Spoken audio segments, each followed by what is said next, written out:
What is going on, everybody, and welcome back to the channel. I'm sure you all are surprised to see that we are going to be doing a Madden 24 franchise. It's something that I wasn't sure I was going to do for this Madden, but in the end, I decided that I am going to attempt to redo a Pittsburgh Steelers franchise. We tried to do one last year on Madden 23. The game just felt really broken, and so I had to quit it like halfway through season 1. I ended up doing like a Lions franchise later on in the year, but I really wanted to have a long-term franchise with the Steelers. We didn't get around to doing that, and so I thought this was the perfect time to do one. I will say, based on what I am seeing from the Madden community and on Madden franchise and from the tests that I have run, it doesn't seem like we're going to be able to get this franchise started anytime soon. It'll probably be around the same weekend of the actual NFL season.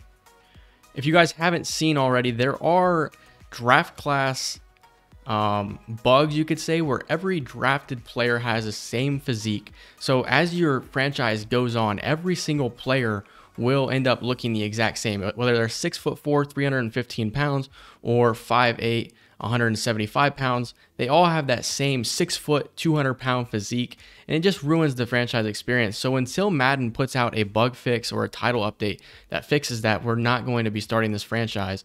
So it could be a while. The plan was to start it, the weekend of the NFL season originally anyway, but it might be longer than that after seeing these bugs. So I don't really know when the season's going to start. This more than likely won't even be the save file that I use. I'll probably have to start a whole new franchise.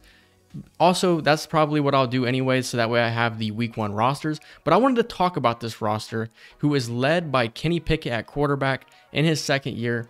He didn't start all of last year. He started most of last year, and he ended up having a pretty solid year all in all for a rookie quarterback.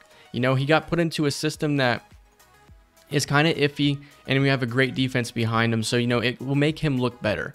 I think this is a guy who will most definitely take a step forward this year and could easily be the franchise guy for the Pittsburgh Steelers.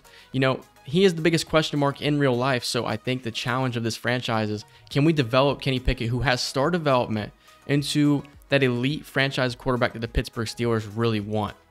Next, we're going to take a look at the running back position here. Najee Harris, he will be playing here in his 3rd season. This is a guy who kind of runs like he's got concrete in his cleats, but 88 speed. He's a fairly healthy guy. Last year he missed a little bit of time, but he's a pretty good back, and he's not probably your 3-down back like you'd want him to be, because I think that 3rd down running back spot belongs to second-year running back Jaylen Warren, who's a 74 overall. Normal development, but I like what he can bring to the table. He's an elusive back. He's got pretty good pass blocking skills for his size. That is definitely not his face scan, but 90 speed, 80 ball carrying vision, 93 carrying, 92 acceleration. This is a guy that I really like, 69 catching. He'll be a guy you'll definitely see here in year 1 and probably for the future, because I think he could be around for a while. Next, I want to look at the receivers here. Deontay Johnson, he's going to be coming into his 5th year here, and this is a guy who I really do like. The biggest thing with him is his catching. It's at 86. He really struggles with concentration drops. Let's see, drops passes is one of his traits. I think Deontay Johnson's a really good receiver. If he can, limit the drops, I think this is a guy who is very talented and has potential to be, a Pro Bowl receiver. George Pickens, on the other hand, is a guy who I think could be an all-pro receiver with his electrifying games, that he had put up last year, the electrifying catches. 6'3", 200 pounds. We look at his ratings here, 90 speed, and he's got pretty good route running all across the board. 87 catching for him. The spectacular catches at 92. That's what you can kind of expect from him. He's a guy you throw up the 50-50 ball to, and he's going to come down with it. Allen Robinson was a free agent addition here for the Steelers. I think he's going to be wearing number 11 in real life, so I might have to change that as well once the actual franchise starts. He'll be coming into his 10th season out of Penn State.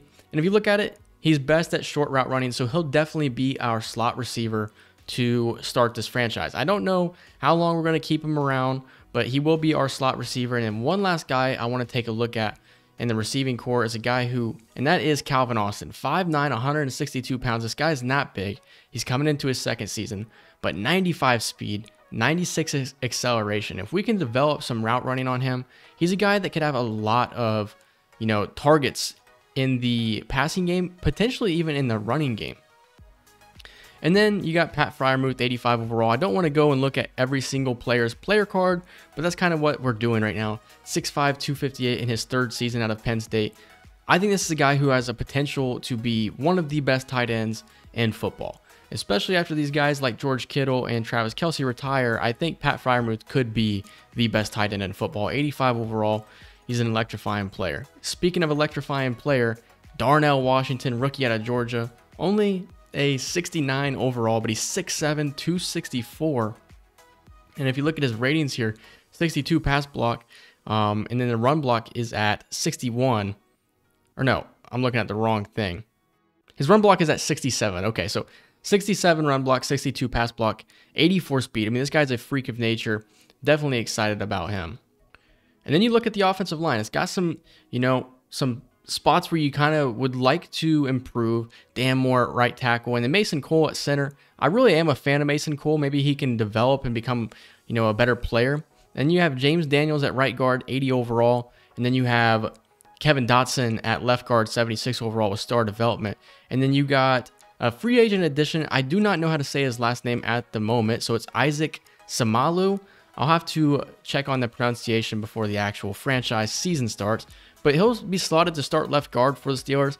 But the biggest addition to the offensive line is hidden development rookie Broderick Jones, who the Pittsburgh Steelers took their first selection in last year's draft on. 6'5", 311. This is a guy I'm very excited about. 77 pass block, 74 run block, 86 strength. I think Broderick Jones is the future of this offensive line. 73 overall. This is a guy that could easily get up to the mid 80s, maybe even the low 90s at left tackle.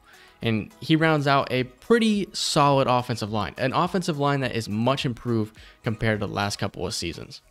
Taking a look at the defensive side of the ball, you have quite a few players to take a look at here and talk about. The biggest ones we don't even have to talk about is Cameron Hayward, TJ Watt, and Minkah Fitzpatrick. That is 3 guys at all 3 levels of the defensive side of the ball, at linebacker, defensive line, and secondary, that are elite and at the top of their position, I would say. And so I think the biggest question mark is probably the players around them. Do they have what it takes? Patrick Peterson, the Steelers signed him to a contract. He is 33 years old, so you really don't think you're going to get that much production out of him for years to come. But for this year, 82 man, 86 zone with 90 speed, 88 play rec. Patrick Peterson looks like he's going to be pretty good for the Steelers in this season. Seasons after this, it's kind of hard to tell what you're going to get out of Patrick Peterson. Opposite of him, you have Levi Wallace, who we signed from the Bills a couple of years ago. He is 28 years old, star development. So maybe there's something there with Levi Wallace. He's going to start to regress a little bit, but I think if he can stay in that low 80 overall range, he's got decent man coverage, decent zone coverage, 90 speed, and 81 play rec. I think Levi Wallace is a very solid corner for the Steelers team. Looking at the defensive line here, you got Larry Ogunjobi, who I think is just doesn't get enough love in general, in real life, and in this game. He's a 74 overall, 75 power moves, 63 finesse moves, 74 speed. This is a guy, 89 strength, 79 play rec. This is a guy who does his job and he does it well. 29 years old, so there's some room for improvement, but his overall is quite low, if I do have to say so myself. So, we don't really know how much production we're going to get out of Ogunjobi. And then you have Montravius Adams on the defensive line here out of Auburn. Now, he is 28 years old as well. I think that he'll start the season out as our starting defensive tackle, but I think he will slowly lose his snaps to rookie Keanu Benton, who is only 1 overall below him. And this is a guy in real life that's been destroying in camp. I mean, the face scan on Keanu Benton is just downright disrespectful. 86 strength, 76 block shedding, 67 power moves. So this is a big guy. This is a guy who's going to take up space. And this is the prototypical defensive tackle here for this Pittsburgh Steelers team. I think he takes over the spot from Montravius Adams before too long in real life and here in our franchise. Next, we're going to look at who is opposite of TJ Watt, and that is Alex Highsmith, a guy who just got a big contract by the Steelers in real life. I don't know if his contract is uploaded in the game. We could take a look at that real quick. Yeah, so it should be in the game now. So that is good to see Highsmith's contract here in the game, because we have a lot of control with a guy like Alex Highsmith. And, you can arguably say that he's just as good as TJ Watt when TJ Watt's getting double teamed. So, make of that what you will. And then you have Nick Herbig, a guy who I want to get on the field, but it's kind of hard here in like a Madden franchise. Out of Wisconsin, a rookie. I mean, he has been playing so well in the preseason. Preseason's over now at this point, but 84 speed, 70 power moves, 64 finesse moves. We got to find a way to get him on the field here in the franchise, because this is a guy that if you have 3 dynamic pass rushers, it makes your team that much better. And then now we're going to look at the middle linebackers, and I think there's something here. You got Holcomb, who we have from the Washington Commanders, who we signed. He's 27 years old, and I think there's something here with Cole Holcomb. 87 speed, 89 tackle, the hit power 77, 80 play rec. The zone coverage is pretty solid. I'm impressed with what Cole Holcomb can do. 6'1", 240, like I said, 27 years old. I think we have something there with him. Now, is he our guy forever at middle linebacker? It's hard to say at the moment. And then in real life, it was Elandon Roberts who was getting most of the primary snaps at the second middle linebacker position. And I think that's who we're going to rock with here in the franchise as well. I mean, he's an electrifying guy, 83 speed, 89 hit power, 85 pursuit, 79 play rec, 81 tackle. This is a guy who is just going to hit people. That's his biggest thing. 56 zone coverage and 48 man coverage. He won't be on the field in passing downs, so in a nickel and a dime, he's not going to be on the field. But in a 3-4 defense, Elandon Roberts is definitely going to be out there with Cole Holcomb. And then lastly, there's one other position we need to talk about here, and that is our strong safety position. We have 2 guys who could... Damontae Kazee, who is 30 years old, out of San Diego State. 77 zone coverage, and he has 71 man coverage. I like what he could bring to the table, but I don't know at 30 years old if he's a guy that we're going to keep around long. We may look to improve in the draft, maybe in free agency at the strong safety position. And we also have Keanu Neal, who's going to back him up, who's 2 years younger, and he has star development. So he may actually end up being more of our starter. The thing with Keanu Neal is he's more of a box middle linebacker, or box safety, I should say, because his coverage skills are not that good. 71 zone, 65 man. Maybe there's something there with him. And you look at his size, 6 foot 211, he could definitely play in the box. So maybe there's something there with Keanu Neal and Damontae Kazee. Maybe they can both be on the field at the same time. So that is the team here for the Pittsburgh Steelers. And this is a team that I think is very underappreciated in real life. And because of that, I think that this is the perfect team to try and rebuild in Madden 24. If we look at the Steelers' schedule here, it is kind of a challenging schedule. The one thing I will say is I don't know how many seasons I am going to complete here of this franchise. Like I said, we may not be able to start this until like the middle of September. And I would like to get at least 3 years done. 4 years would be ideal, and then 5 years is probably a pipe dream. But we look at the schedule here, starting off with the 49ers, going to be a defensive battle. And then I think you have 3 easier games in a row with the Browns, Raiders, and Texans. Then you go Ravens, and then you have another easy game, I think, with the Rams. But it's the NFL, obviously, so you really can't chalk up any game as a victory. The Jags, Titans, Packers, and Browns. So 4 games in a row where they're all winnable. And then you go Bengals, Cardinals is a winnable game. Patriots is a winnable game. Colts. Then you have Bengals, Seahawks, Ravens to round out the season. I think this is a schedule that is very favorable here for the Steelers, and that's why I think we could have some success here in year 1. I'm not trying to do a 100% true rebuild, and because of that, that's why I don't think that this is going to be as stressful as a franchise as it would be if I was taking over a team that really needed rebuild. One thing I wanted to show you guys real quick is the rosters have not been updated, so Trey Lance is not on the Cowboys. So if I were to keep this save file, I would obviously go in and manually trade for guys and then make sure that the roster is as complete as possible. But like I said, this is probably not going to be the save file that I actually use at the end of the day. So, we'll see how it looks. I will tell you guys that if anything drastically changed from this episode until episode 1, week 1, I will let you guys know in the process, but nothing should change. The sliders that I use, the franchise settings should all be the same, which that's what I want to go through next, and then we will end up winding off this video. So we look at the league settings here, and we'll go through and talk about each one real quick. I was trying to do this earlier, but it's kind of hard to do this while talking. 12-minute quarter length, 15 minimum play clock time. Basically, I'm getting a lot of the sliders are based off of Mat 10 sliders. They're all identical. I'm not changing any of them myself yet. And then you also have everything set to manual here. Tutorial pops up to turn that off, but we're going to keep turn it off now. And then we keep going down. Relocation settings. Let's go everyone. Like to see the CPU maybe relocate if they wanted to. And then continue going on. Progressive fatigue. Turn that off because it really does break the game. You'll get to week 17, week 18, and starting running backs, starting receivers aren't on the field for the CPU. So it's just kind of goofy. And then you keep going down here. Your desired X Factors, Superstars, and Star Development, guys. I need to change that, but I'm not going to change it right now.